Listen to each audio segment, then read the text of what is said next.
Welcome back to the Calm and Chaos series.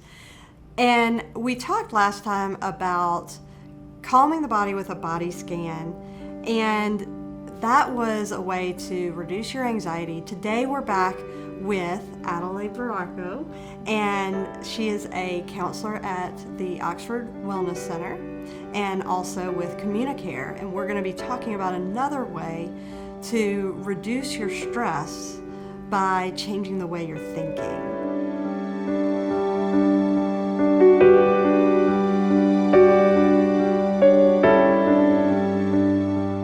Adelaide, let's talk about perspective. Taking perspective. How does that help with reducing our experience of stress? So I think that being able to choose how we're thinking about something can definitely impact how we experience it. So for example, if we take the perspective of things being all bad or something happening that's going to impact us in a negative way, we can start to look at the opportunity in it as opposed to the thing that is going to be the bad outcome or that's going to affect us in a bad way. And that kind of helps to shift the perspective and maybe reduce some of the stress that we experience in that situation. Okay. So when I think about perspective, I think about kind of where I'm locating myself. Like, am I just looking at the thing from one perspective, or am I outside, am I inside? So what are some of the different ways that we can, different perspectives that we can choose that can help us see things in a different way? That's a really good way to look at it, from outside it or from inside of it. I think that, again, if you see it from, hey, this is the worst thing that can happen, and I'm focused in on the worst thing that can happen. I'm focused in on my anger. I'm focused in on my grievance. I'm focused in on what is the most negative things about this situation, then that will be the perspective that we are choosing to take. Pretty stressful. Yes, very stressful. Yes. We can also choose to see it as, okay, this is what's happening. This is what I'm mad about, or this is what I don't have any control over, but what do I have control over? Mm-hmm. That's another way that we can kind of take a perspective. We can say, okay, these are things that are outside of me that I can't do anything about. Mm-hmm. What can I do something about? That's one way. So thinking about, it's so natural to focus in on what can't I do. I can't go to a movie theater. I can't see my favorite artist in concert. I can't move around in a store without a mask. And that can be really stressful because it feels a certain way. And so you're talking about changing your perspective to what can be done. And I can take my family for a bike ride in the park. I can, go to the drive-in theater. Yep. I can do all these things. So that's really helpful. Yep. So another idea around perspective taking is kind of removing myself from the situation and looking from the outside in. Mm-hmm. So, how does this look to somebody else? And may not look that bad. Yeah. That's a good one. When we're in it, it's so easy to see how it is so negatively impactful to us. But a lot of the time, if we do get an outside perspective, we can see that it's not so bad, and it's not as big as we think it is when we're in it. So even getting outside perspectives and, kind of gauging from other people who you care about, who care about you, is this situation as bad as I think? That could help a lot too. So that's another way to kind of help shift your perspective for sure. Yeah. It makes me think of the idea of distancing from our thoughts. Mm-hmm. One analogy that's used in the Headspace app is like thoughts are like cars going on a highway, and you're sitting on the bench just watching them. And every now and then I find myself in a car and I'm already halfway down, but I can just bring myself back to the bench and watch it go by and be like, oh, I can see where that's stressful.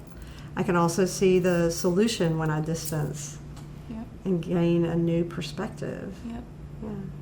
What about taking another person's perspective?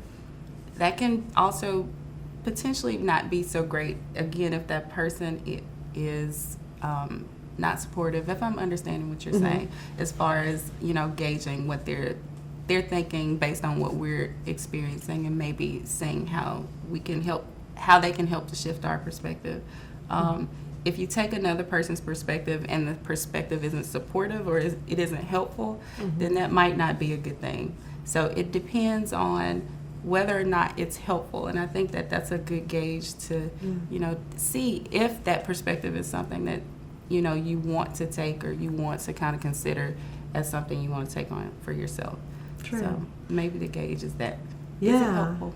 But so is it helpful? That's a really good point. And then, for example, we're doing this, and I know just because of human nature and because it's, what I do, I'm going to look at it and pick apart everything. It's going to be stressful, like, oh, I didn't get this right, or, oh, I've got more to do, and all that kind of stuff. And when I take another person's perspective, from that perspective, I'm doing fine, and reminding myself that we're always more critical, and that self-talk gets involved too. Exactly. So being able to, what would somebody else say to me versus the terrible things I say to me. Exactly. Yeah.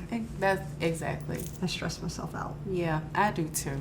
It's so easy to do. It's like, it's right there. And again, because of human nature, we kind of gravitate toward worst case scenario because it is protective, like you said. So it is good to have supportive people around you who can kind of help you shift that perspective from outside of yourself when it's hard. Another aspect of perspective taking is kind of that idea of what is another person experiencing, and a lot of times that helps me take a perspective of gratitude. Yes. So Yeah. I'm not in a place where I'm fearful of losing my job because of a global pandemic, for example. Exactly. So when I think about different people's perspective, it just shifts things. So true. Oh my gosh, and gratitude is such a huge one. Amen. Josie, that's huge. I mean, that can completely shift your perspective if you're just grateful for what you have, and that kind of gives perspective of, even thinking about, hey, what's happening around me, and maybe some people don't have what I have right now. That can shift your perspective really dramatically. Just seeing what it is that you have and being grateful for that. Absolutely. Yeah.